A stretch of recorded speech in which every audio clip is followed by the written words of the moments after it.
प्रसंग आता है, बड़ा विलक्षण प्रसंग है। अवंतिकापुरी उज्जैन के महाराज विक्रमादित्य बड़े धर्मनिष्ठ थे और सत्यवादी थे।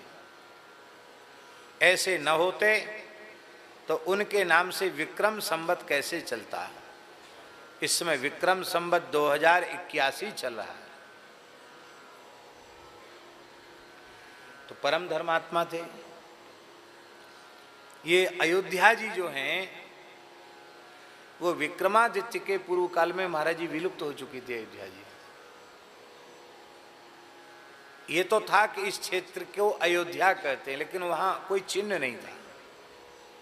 तब श्री विक्रमादित्य जी महाराज अयोध्या पधारे और पधार करके उन्होंने कठोर तप किया। हुआ तप किया तो श्री कामधेनु गाय प्रकट हुई और कामधेनु गाय ने प्रकट होकर के कहा कि मैं आगे आगे चलती हूं और बोलती चली जाऊंगी, तुम तीर्थों की प्रतिष्ठा करते चले जाओ।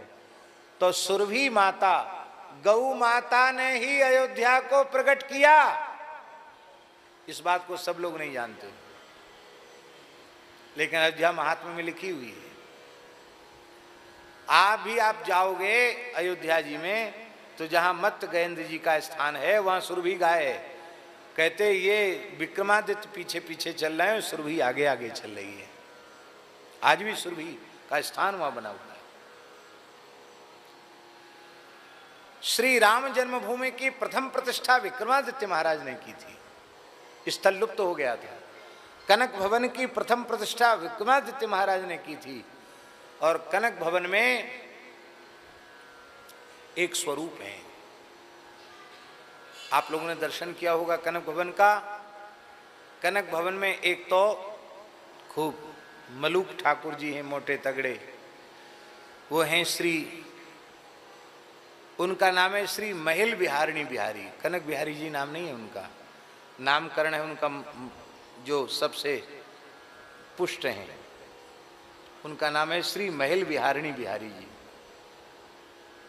वो टीकमगढ़ नरेश महाराज प्रताप सिंह जी देव की गृहिणी वृषभानु कुंवरी, उन दोनों के द्वारा स्थापित वे स्वरूप हैं। और रामराजा सरकार के दर्शन करा के मूर्तिकार को तब वो विग्रह का निर्माण कराया गया। और एक खड़े हुए स्वरूप हैं कनक भवन में, उनका नाम है श्री कनक बिहारी जी। वे श्री कृष्ण और रुक्मिणी जी के द्वारा प्रतिष्ठित हैं।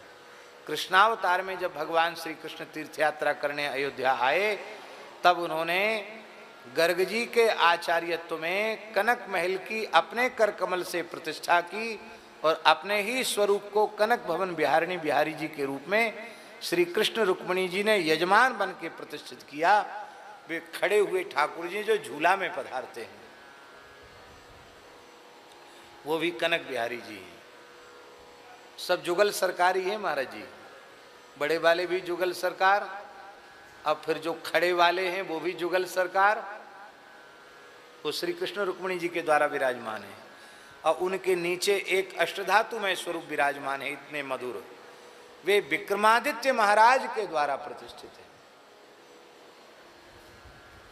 तो वे सरयू जी जाते हैं, जल यात्रा में जाते हैं, नगर यात्रा में जाते हैं, उत्सव यात्रा में वो पधारते हैं, झूला में कनक बिहारी जी पधारते हैं और महल बिहारिणी जी तो महल में स्थिर अविचल भाव से विराजते हैं। ऐसा है। और जो काले राम जी हैं नागेश्वर महादेव के निकट, वो काले राम जी श्री विक्रमादित्य जी ने कृष्ण राम जन्मभूमि में प्रतिष्ठित किए थे। शालग्राम जी के स्वरूप में निर्मित श्री रघुनाथ जी काले राम जी, उनको प्रतिष्ठित किया। कालांतर में फिर वे महाराष्ट्र के महापुरुष ने उनको पुनः सरयू जी से प्रकट करके वहाँ प्रतिष्ठित किया। श्री राम जन्मभूमि के मूल ठाकुर काले राम जी ही हैं, जो विक्रमादित्य महाराज के द्वारा प्रतिष्ठित थे। तो विक्रमादित्य बड़े धर्मात्मा, बड़े उच्च कोटि के राजा हुए, जिनके नाम से विक्रम संवत चल रहा है। एक बार व्यापार के लिए प्रोत्साहन देने की दृष्टि से विक्रमादित्य महाराज ने नगर में घोषणा कराई कि नगर में जो भी वस्तु बिकने आवेगी उसको यदि कोई नहीं खरीदेगा तो राजकोष से द्रव्य देकर उस वस्तु को खरीद लिया जाएगा। अब तो तमाम लोग बढ़िया बढ़िया माल बना के लाते, क्योंकि सबको नहीं बिकेगा तो राजा खरीद लेगा, हमारा माल तो बिकेगा ही। तो खूब बढ़िया बढ़िया चीजें बन करके बाजार में आने लगी। जो नहीं बिकता उसको महाराज विक्रमादित्य के आदेश से खरीद लिया जाता। एक व्यक्ति बड़ा विचित्र स्वभाव का, उसने दरिद्रा देवी की मूर्ति बनाई। दरिद्रा देवी की मूर्ति बनाई और बाजार में लाकर बैठ गया। बोले भैया हमारी मूर्ति खरीद। अब दरिद्रा को कौन खरीदे? लक्ष्मी जी के ग्राहक तो सब हैं, दरिद्रा का ग्राहक कोई नहीं। शाम हो गई, उस व्यक्ति का माल नहीं बिका। उसने कहा विक्रमादित्य झूठा है, बताओ हमारे माल को कोई नहीं खरीदता है। सेवकों ने जाकर विक्रमादित्य महाराज से कही, महाराज वो माल ही ऐसा है कि कौन खरीदेगा उसको, वो दरिद्रा देवी की मूर्ति है। लक्ष्मी के ग्राहक तो सब हैं, दरिद्रा का ग्राहक कोई नहीं। विक्रमादित्य जी बोले कि हमें सत्य की रक्षा करनी है, चाहे लक्ष्मी की मूर्ति हो या दरिद्रा की, इससे कोई प्रयोजन नहीं है। दरिद्रा की मूर्ति है तो हम उसको खरीदेंगे, खरीद लो उसको। महाराज जी दरिद्रा की मूर्ति को खरीद लिया गया। अब राजमहल में लाकर के दरिद्रा देवी को पधरा दिया। जैसे ही दरिद्रा देवी को पधराया कि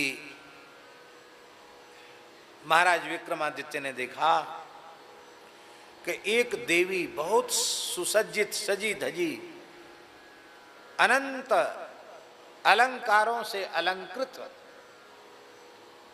देवी वहां से जा रही है। महाराज को जिज्ञासा हुई,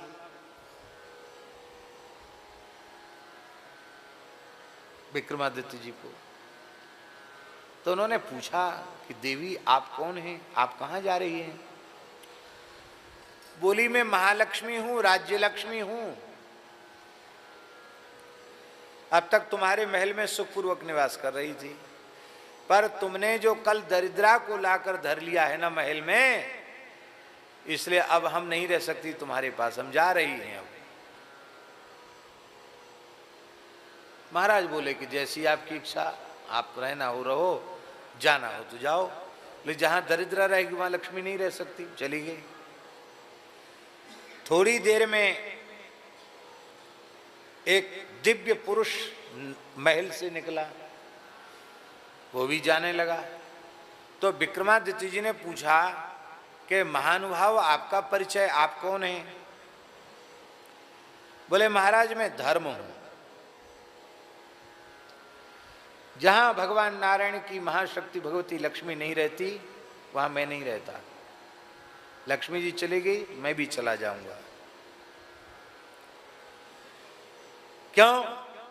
क्योंकि जहां धन होता है वहीं धर्म होता है।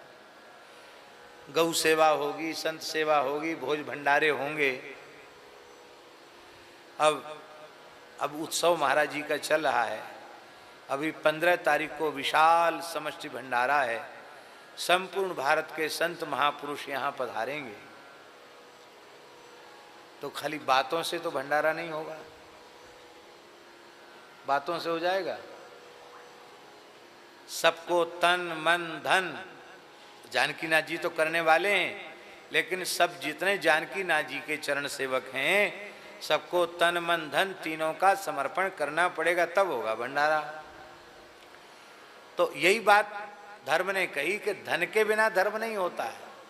लक्ष्मी है नहीं, वो चली गई तो न यज्ञ होंगे, न भोज भंडारे होंगे, न ब्राह्मणों की सेवा होगी, न गौओं की सेवा होगी, तो मैं रहकर क्या करूंगा? बोले मैं, अच्छा बोले ठीक है, आपको जाना है आप भी चले जाओ। थोड़ी देर में एक पुरुष और प्रकट हुआ। बोले आप कौन हैं? बोले मैं सदाचार हूं। मैं सदाचार हूं। जहां लक्ष्मी रहती है वही धर्म रहता है, जहां धर्म रहता वहीं सदाचार रहता है। धर्म चला गया तो सदाचार क्या करेगा? मैं जा रहा हूं। बोले जाओ। थोड़ी देर में एक पुरुष और आया, वो भी जाने लगा। बोले आप कौन है? आप तो बड़े खूबसूरत लग रहे हैं, बड़े सुंदर हैं, आप कौन है? बोले मैं हूं शील। जहां लक्ष्मी होती है वहीं धर्म होता है, जहां धर्म होता है वहीं सदाचार होता है, और जहां सदाचार होता है वहीं शील रहता है। मैं नहीं रहूंगा। बोले ठीक है, आप नहीं रहोगे तो जाओ।